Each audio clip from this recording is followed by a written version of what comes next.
O que venho discutindo com base nessas palavras é revelar as maneiras e as responsabilidades pelas quais um crente pode não apenas morrer com segurança, o que é o caso de todos os crentes, mas também morrer com alegria e conforto, de modo que ter uma entrada suave e abundante no reino de Deus em glória. Abordei apenas um aspecto que é o exercício da fé na entrega de uma alma que parte à mão soberana e à vontade de Deus ao entrar no reino invisível, de acordo com a aliança eterna. Há mais duas coisas necessárias para o mesmo propósito, pelo menos no meu entendimento, que espero abordar agora. Primeiro, para alcançar este grande objetivo, deve haver prontidão e disposição para nos separarmos do corpo físico que carregamos e colocá-lo para descansar no chão. A relutância inerente da alma em abandonar o corpo é o que chamamos de relutância em morrer. Isso leva alguns a dizer, como antigo: não desejo morrer. Posso aceitar estar morto, mas não quero passar pelo processo de morrer. E existem duas razões pelas quais a alma tem uma relutância natural em se separar do corpo. Primeiro, porque o corpo tem sido o único instrumento para todas as operações e funções da alma desde a sua existência. A essência do ser está em suas faculdades e ações. Desde o início de sua existência, a alma não teve outro instrumento para suas ações, além do corpo. O corpo não apenas realiza ações externas, mas também é essencial para todas as atividades internas e racionais da alma. Assim, sabemos que uma lesão no corpo, especialmente na cabeça, pode privar completamente a alma do exercício das suas faculdades e poderes durante a vida. A alma não pode envolver-se em atividades internas racionais sem um corpo. Não sabe como poder agir sem um corpo. Isto naturalmente incutiu na alma uma aversão ao abandono do corpo, que tem sido seu meio de ação constante desde o momento de sua criação. Esta é uma das razões da sua relutância, mas há uma razão maior. Segundo, a outra razão é a união e relacionamento profundo, íntimo e incomparável entre a alma e o corpo. Existe uma união estreita entre pais e filhos, uma união mais estreita entre marido e mulher, mas eles empalidecem em comparação com a união entre a alma e o corpo. A união entre os dois é indescritível além da compreensão. Na pessoa do Filho de Deus existe uma união inefável e eterna entre as naturezas divinas e humanas. Mas mesmo quando o corpo e a alma de Cristo foram separados, eles permaneceram unidos à pessoa do Filho de Deus, tanto quanto antes ou agora no céu. Contudo, aqui na terra existe uma união indissolúvel entre um espírito celestial e um corpo terreno, duas partes essenciais da mesma natureza. Então permita-me elaborar isso. Contemplei o que significa morrer e explorei a origem da dificuldade, e posso afirmar que surge desta constituição única da nossa natureza, que não tem paralelo em todas as obras de Deus, seja no céu, acima ou na terra abaixo. Os anjos são espíritos puros e imateriais, não há nada neles que possa morrer. Deus pode aniquilar um anjo, aquele que criou todas as coisas do nada, pode reduzir todas as coisas a nada. Mas um anjo não pode morrer com base na sua própria constituição. Uma criatura bruta não tem nada dentro dela que possa viver quando a morte chegar. Salomão fala do espírito de uma besta que desce. Não está no âmbito do poder onipotente preservá-lo, porque é apenas uma manifestação da atividade do corpo dentro de seu temperamento e constituição. Contudo, a humanidade é uma participação média. Possuímos uma natureza divina, vinda de cima, que não pode morrer, bem como a natureza vinda de baixo, que nem sempre pode viver, devido à entrada do pecado, embora pudesse ter acontecido antes. Portanto, na criação da humanidade, houve dois atos distintos de criação. Enquanto apenas um ato foi suficiente para a criação de qualquer outra criatura, a criação dos anjos não é explicitamente mencionada, exceto talvez na frase haja luz e houve luz. No entanto, quando se tratou de criar a humanidade, ocorreram dois atos distintos de criação. Deus fez o homem do pó da terra, e então soprou nele o espírito de vida. Aqui é introduzido algo único que está ausente em todas as outras criaturas de Deus. Agora, Após a dissolução, todas as ações desta natureza como uma pessoa devem cessar até o dia da ressurreição. É uma mudança notável que não haverá ação completa da natureza humana até a ressurreição. Apenas uma parte desta natureza continua a funcionar de acordo com seus próprios poderes. Um dos propósitos da obra de Deus na sepultura é cortar toda a conexão, relacionamento e semelhança entre nossos corpos e aquele dos animais. Como nosso Salvador nos diz em Lucas 20, não se engane, na ressurreição as pessoas não se casarão nem serão dadas em casamento. Eles não se envolverão mais em ações comuns aos animais. Em vez disso, eles serão como anjos. Esse é o grande privilégio da nossa natureza, como declara o sábio em Eclesiastes capítulo 3, versículo 19, onde responde à objeção de um epicurista. O que acontece aos humanos acontece também aos animais. O mesmo destina-se ao boi. Assim como morre, outro morre, todos têm o mesmo fôlego. Os humanos não têm vantagem sobre os animais. Tudo não tem sentido. Todos vão ao mesmo lugar, todos vêm do pó e ao pó todos voltam. Pelo que posso ver é verdade, diz a pessoa. Mas o que diz o homem sábio? Quem conhece o espírito dos humanos que sobe e o espírito dos animais que descem para a terra? Ai, você está enganado. A diferença não reside nesta natureza exterior, onde humanos e animais partilham num parentesco próximo. A diferença está na natureza espiritual e celestial que se origina do alto. A menos que você entenda isso, você considerará que todos os seres não são diferentes dos animais. Estes então é o fundamento da relutância inalterável da mente e da alma em se separar do corpo. Esta constituição peculiar de nossa natureza, que não tem semelhança em toda a criação de Deus, nada que nos dê um ponto de referência, exceto nossa própria experiência. E essa dissolução ocorre apenas uma vez. Observa-se que quando os heróis antigos que eram dispostos a arriscar suas vidas e se sacrificar por grandes causas, vieram a morrer quando se mataram ou foram mortos por outros, suas almas partiram com gemidos e indignação, não souberam suportar a dissolução do sindicato. Portanto, meus queridos irmãos, isto é inerente a todos nós. É o nosso desejo inicial quando percebemos que não podemos permanecer aqui, sermos revestidos com um novo corpo, como diz o apóstolo, para que a mortalidade seja absorvida pela vida, para que o corpo e a alma juntos possam entrar na imortalidade e na glória. Contudo, este não é o caminho de Deus.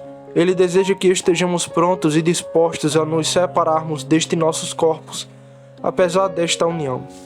Ou então, não poderemos morrer alegremente e confortavelmente. Então, como pode uma pessoa estar pronta e disposta a colocar seu corpo mortal no pó? Vou me concentrar em duas razões, ambas fornecidas pelo mesmo apóstolo. Primeira razão é encontrada em Filipenses capítulo 1, versículo 23, onde o apóstolo diz: tenho um desejo de partir e estar com Cristo. A palavra usada para desejo é o kridomen, significa uma forte inclinação ao desejo. Não é um desejo esporádico que surge apenas em momentos de dificuldade, doença ou dor, mas uma inclinação constante e habitual. Para que serve o desejo? É partir, sair deste corpo físico. A palavra é frequentemente traduzida como dissolvida, mas seu verdadeiro significado é ter a contextualização de nossa natureza reduzida a seus princípios distintos para serem analisados. Aqui reside o desafio. Como mencionei antes, a alma tem aversão a esta dissolução, mas o apóstolo declara que tem uma inclinação contínua e forte para isso. Por quê? Preste atenção na resposta: estar com Cristo. A sua inclinação não é para a dissolução como um fim em si mesmo, mas como um meio para alcançar outro fim: estar com Cristo. Esse é o objetivo final. Portanto, a menos que seja para com o propósito de desfrutar de Cristo, ninguém se separa voluntariamente de seu corpo ou deseja ser dissolvido. Seus corpos podem ser mais valiosos para vocês do que o mundo inteiro, todos seus bens ou qualquer outra coisa, mas Cristo é mais valioso para a alma do que qualquer outra coisa. Consequentemente, a menos que seja para estar com Cristo, ninguém deseja verdadeiramente abandonar o seu corpo. Cultive um forte desejo de estar unido a Cristo, e você superará a falta de vontade de enfrentar a morte. A segunda razão é encontrada em Romanos 8, versículo 10. O corpo está morto por causa do pecado, mas o espírito é vida por causa da justiça. O corpo não está apenas sujeito à morte devido ao pecado original, visto que a morte entrou no mundo através do pecado, mas o corpo também deve morrer para que o pecado seja erradicado dele. O pecado passou a residir tão intimamente e inseparavelmente no corpo que somente a morte do corpo pode provocar a separação. O corpo deve morrer por causa do pecado. Uma alma sincera pode dizer: Deus sabe que tentei inúmeras vezes mortificar completamente cada pecado, e Ele me ajudou em meus esforços para garantir que Ele não reinasse mais em mim. Às vezes, acreditei que estava perto de alcançar isso, apenas para sentir decepção. Agora estou totalmente convencido de que enquanto tiver este corpo, nunca ficarei sem pecado. O corpo deve morrer por causa do pecado. Caso contrário, suas fibras raízes nunca serão arrancadas, sua natureza nunca será extinta, e nunca será totalmente separado dele. Aqui reside o grande mistério da sepultura dentro da aliança da graça e através da morte de Cristo. O que é? Verme e corrupção? Não, é o caldeirão de Deus, sem um meio de purificação. A única maneira de conseguir uma separação eterna entre o pecado e o corpo é através de seu consumo na sepultura, da morte de Cristo. Uma virtude secreta fluirá para o corpo do crente sepultado, purificando eternamente no momento da ressurreição, removendo todos os vestígios do pecado. Abstenho-me-ei de discutir certas especulações sobre o estado das almas depois que o corpo é consumido na sepultura, pois não desejo introduzir quaisquer assuntos questionáveis. Portanto, a segunda razão é que todas as outras tentativas de erradicar o pecado falharam e não produziram o resultado desejado. Essas tentativas levaram-me a ter vergonha da minha própria natureza, da sua obstinação em escuridão e incredulidade. Como resultado, estou disposto a me separar do meu corpo. Uma pessoa com essa mentalidade dirá: é para isso que Deus me chama. Portanto, carne mortal e pecaminosa, vá, tu és pó e ao pó retornarás. Eu entrego você ao decreto do santo, cuja boca disse que você deve retornar ao pó. É lá que ele virá refinar e purificar você. Apesar desta partida, minha glória se alegrará, e você, meu carne, descansará na esperança, porque chegará o tempo em que ele terá prazer na obra de suas mãos, e ele chamará a você, lhe responderá desde o pó. Jó capítulo 14, verso 15. Não tenha medo de entrar na escuridão, não há aguilhão na morte, não há escuridão na sepultura por onde você está indo. É simplesmente um período em que você está nas mãos do grande refinador que irá purificá-lo e restaurá-lo. Portanto, deite-se no pó em paz. Isto completa o segundo requisito para aqueles que desejam morrer com os olhos abertos, morrer alegremente e confortavelmente, de acordo com a vontade de Deus. Está dispostos a deixar o corpo nas mãos de Deus para ser sepultado no pó. Ao fazer isso, a pessoa verá Cristo e experimentará o fim do pecado.